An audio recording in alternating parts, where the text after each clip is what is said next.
About Field McConnell. November 6, 2019 by Anna von Reitz. Field McConnell has been arrested and charged with 3 felonies of an unknown nature. Remember that they can and do indict ham sandwiches.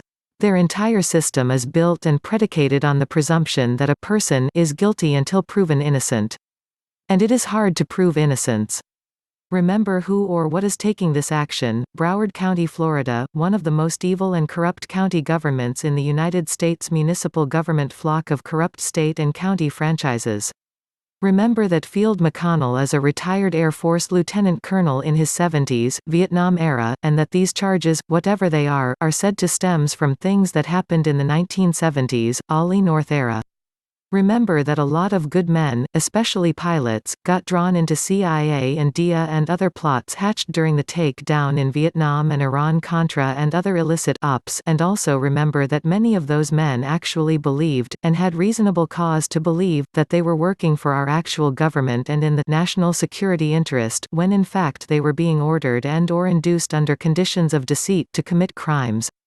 Remember then, too, that the very agencies responsible for ensnaring these men into committing crimes in the first place, then hold those same crimes as blackmail over guys like Field.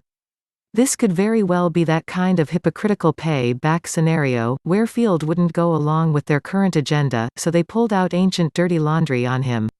Remember that Field McConnell's principal contribution to the world so far has been to expose the Senior Executive Service, the SES, the most powerful and venal part of the British territorial government in the US and elsewhere.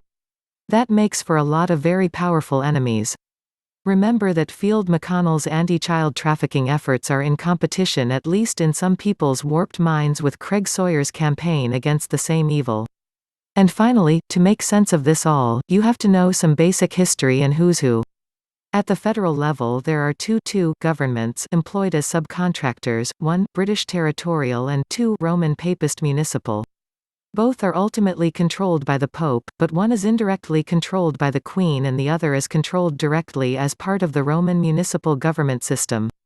This results in 2 congresses, staffed by the same people wearing different hats. It also results in a multiplicity of services of all kinds. There are 2 or more departments, bureaus, and agencies covering and charging for every possible function of government. There is the actual Department of Defense run by the British territorial government, and then, there's the DoD run by the municipal government. And there are rivalries between these entities. Competitions. Snake oil sales. Separate contracts with various agencies, both foreign agencies and interagency contracts. This makes for a very complex mix of organizational alliances and at the same time, competitions and oppositions, as all these various groups have somewhat the same and somewhat different motivations.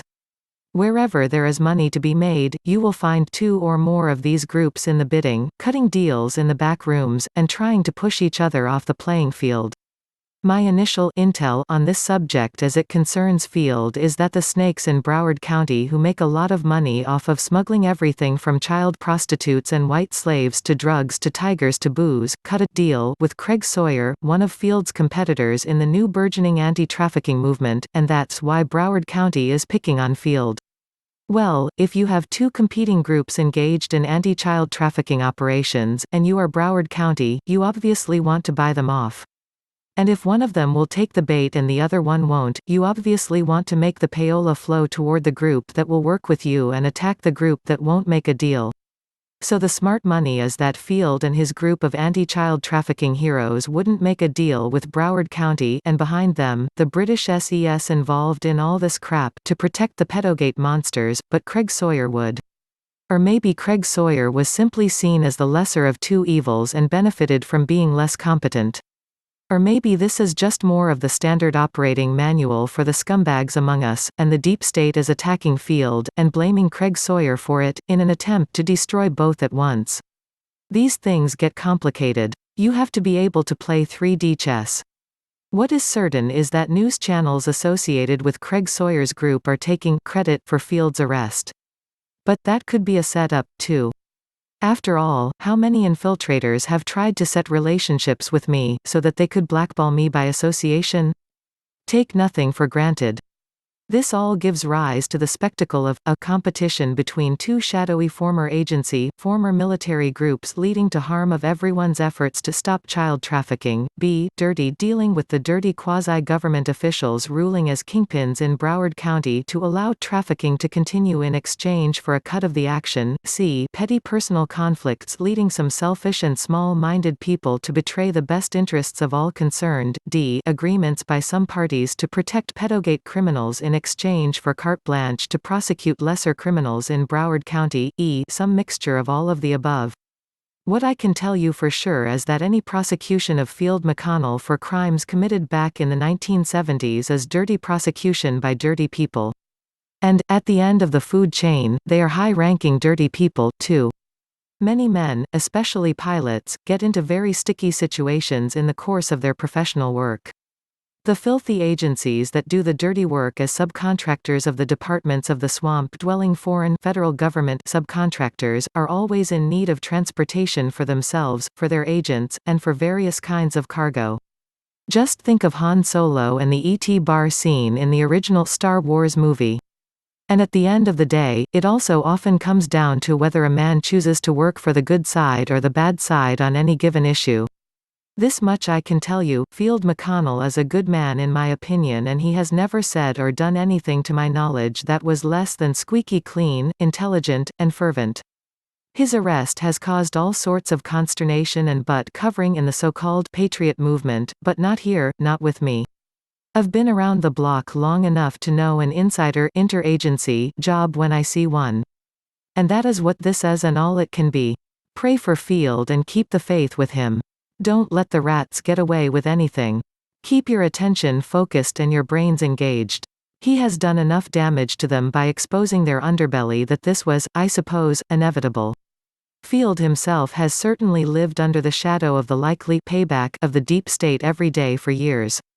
It hasn't kept him silent like so many other men who have ultimately yielded their own honor for fear of blackmailers and pedophiles and murderers. And fear hasn't kept him on the couch, either. Instead of running away because the known criminals in Broward County brought charges against Field McConnell, stick around and pay attention and keep the pressure on Broward County and all the Florida officials responsible not only for arresting Field, but for all the smuggling and trafficking and other crime that goes on in Florida.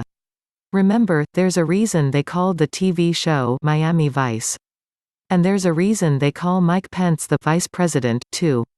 My sources say that Pence already ordered an agency hit on Timothy Homeseth, Field's compatriot in Minnesota, who has been instrumental in exposing the Midwest child theft rings and their connection to pedogate. They also say that they have film of Pence doing some very, very nasty things. So I will repeat my advice to all would-be whistleblowers: don't stand around talking about blowing the damned whistle. Blow it. Now, get the bombs out of your hands and into the news cycle. It's time. Links to this article and more can be found in the video description box.